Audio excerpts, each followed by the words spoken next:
Welcome to segment 7. This segment is going to be discussing the bustling of the wedding dress. Now, there are so many different ways to bustle. There is no single way that works or that is right or wrong, but this method, in my experience, has worked really well. The shape of the bustling, again, it's just one of so many different variations that you can achieve, and it really is based on a collaboration between the bride and yourself when you are designing how is this going to look best to not distort the gown, not to distort the figure, but that it's practical and that it looks good. This is the finished dress hanging on a hanger. It doesn't really show the true beauty of the dress until the bride actually wears it, but let's just have a close look. Here is the top hook, and the zipper is below, but the zipper will go right to the top, and the handle of the zipper, or the tab, hides underneath, and then the elasticated loops will come over to keep that closed. Also, here you can now see the bustling is now tied up, and I'm going to leave it like that until the bride tries it on and show her how easy it is to operate.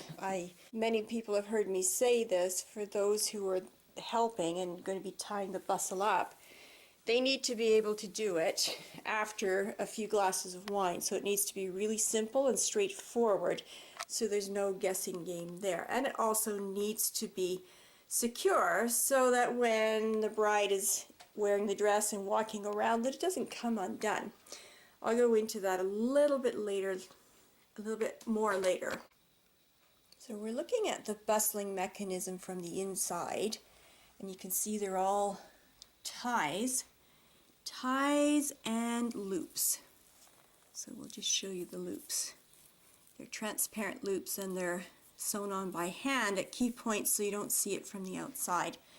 And when they're undone, the ties are long enough to still hang through the loops, so there's no guessing game as to where these ties actually meet.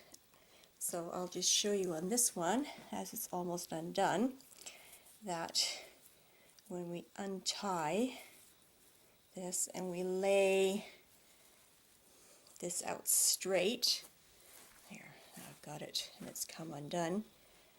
But what we'll do is we'll put the end of the strap through, and then we're just going to put a small little tie at the bottom. So there's no guessing where this loop will go through, and then when it's time to draw it up, you just pull them together and you tie them.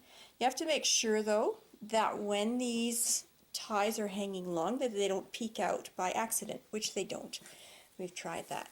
Now we've also had to do a separate one on the lining of the dress, which also has a scoop. It's longer, it's not straight. We don't have to do it on the innermost lining because that's to floor level. And we've done the same thing here.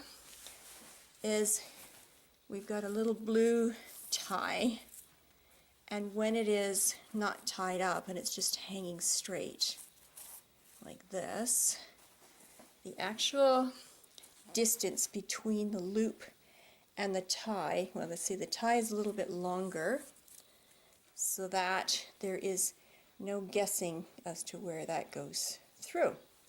Okay, you noticed it's blue, so that's a little bit of the tradition, you know, something borrowed, something blue. So we kind of hide this on the inside, so nobody else sees it, only the bride knows it. And the blue sometimes varies. This is a very striking blue. Sometimes you use a baby blue. But the bride herself is very dramatic, so it pretty much follows with her personality as well.